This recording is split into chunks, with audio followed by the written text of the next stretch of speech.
여러분 안녕하십니까? 이태선의 중독과 회복의 시간입니다. 여러분 요즘 제 목소리가 조금 거북하게 들릴지 모르겠습니다. 제가 성대에 약간 무리가 있어서 치료를 받고 있는 중입니다. 다소 시청하시는데 불편함이 있더라도 많은 양해 부탁드립니다. 최근 윤석열 전 총장이 국민의힘당에 전격적으로 입당을 했습니다. 그런데 그의 국민들과의 소통의 행보에서 자주 등장하는 것이 그의 소탈한 성품을 반영하는 소주 한 잔의 서민적 이미지의 모습들이지요. 이를 두고 더불어민주당 대선 경선 후보인 이재명 경기도지사 측이 윤석열 전 검찰총장을 두고 술꾼이라고 비난했습니다.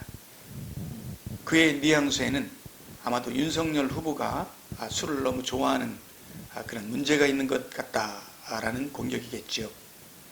그러자 이준석 국민의힘 대표가 음주운전이라도 했나?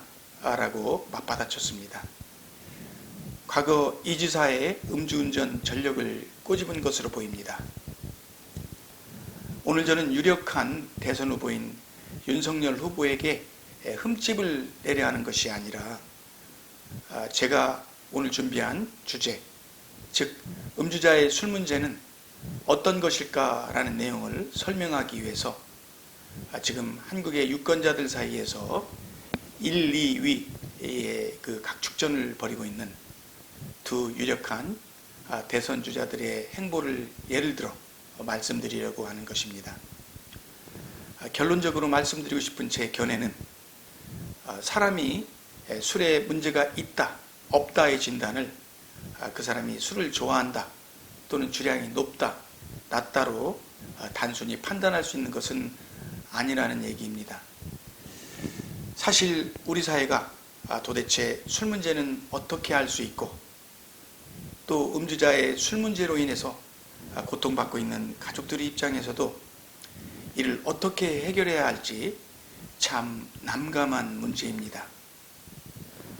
우리 정부가 요즘 6시 이후 식당이나 주점 등 2인 이상 모임 금지에 대한 코로나 방역 정책을 두고 냉소적인 사회적 비판이 거세지지요. 코로나가 특정 시간대와 지역을 가리면서 창궐하냐는 볼멘 비판의 목소리가 한창입니다. 역시 술 문제를 바라다보는 사람들의 편견과 고정관념 역시도 이와 비슷한 시각이라고 봐야 할 것 같습니다. 알코올 중독이 이 사회적 지위와 교육 수준 그리고 그 사람의 정신력에 따라서 있고 없고의 판단은 편견이라는 얘기입니다. 일단 사람이 술에 인박히고 매사 술 중심의 인간관계가 형성이 되면 이 술이라는 놈의 그 누구도 예외가 없이 자신의 삶에 막대한 지장을 초래할 수밖에 없다라는 그런 얘기입니다. 그중 가장 심각한 결과를 초래하는 것이 바로 부부 갈등과 가족 간의 불행감이죠. 그렇다면 이 술로 인해서 가족들에게 어떤 피해를 끼치고 있는가에 대해서 음주자가 어떻게 이해할 수 있을까요?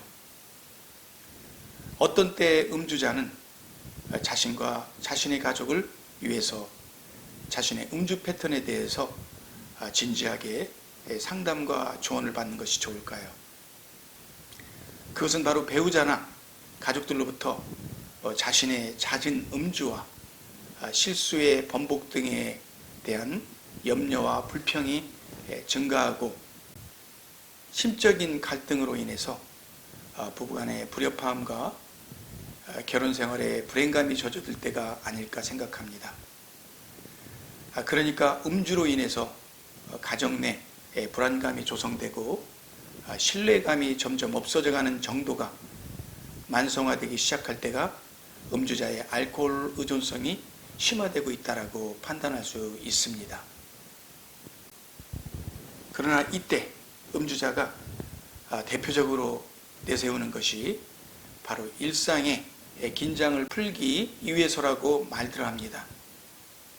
그리고 일을 하다 보면 대한민국 사회에서 술을 안 마실 수 없다라는 사회적, 직업적인 이유를 드는 것이 가장 대표적인 자기 방어가 되고 있기 때문에 배우자나 가족들은 그저 벙어리 냉가슴 앓듯이 하루하루 지치고 힘들게 사는 것이 보통의 다반사입니다.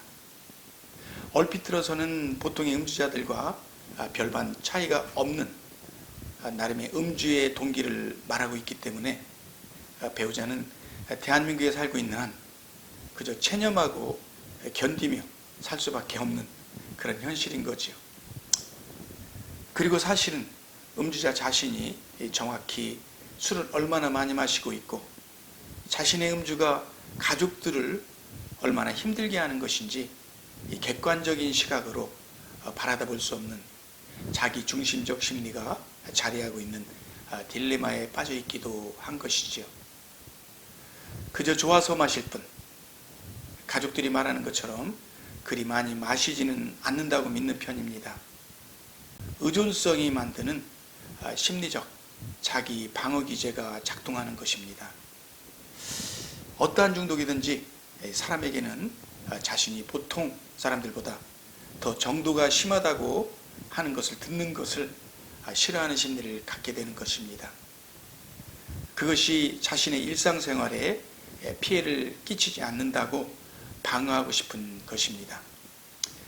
하지만 가족이나 배우자가 그렇게 느낀다고 할 때 그들의 견해를 존중해서 상담이나 조언을 통해 자신의 음주 패턴이나 음주량을 개선한다면 자신의 삶은 물론이거니와 가족들의 행복을 위해서도 정말 건강한 노력이라고 믿습니다. 바라건대 지금 국민 지지율 1위 윤석열 후보께서도 상대당 후보의 마타도어라고만 일축하지 마시고 내가 혹시 일부 지지자들 사이에도 지나친 음주자로 비추어졌나 한번 살펴보시면서 앞으로 펼쳐질 중차대한 대선 행보와 건강한 대한민국을 이끌어갈 국가 리더로서의 덕목을 보여주는 노력을 기울이기를 바랍니다. 이런 점에서 이재명 경기지사의 비판은 시의 적절한 경고로 받아들이면 좋을 듯합니다. 자, 여러분, 어떤 사람이든지 술에는 장사가 없습니다. 우리 사회가 주선하면서 술권하는 잘못된 음주문화의 간섭에서 벗어나는 그날까지 이태선의 중독과 회복의 채널은 계속됩니다. 감사합니다. 이태선이었습니다.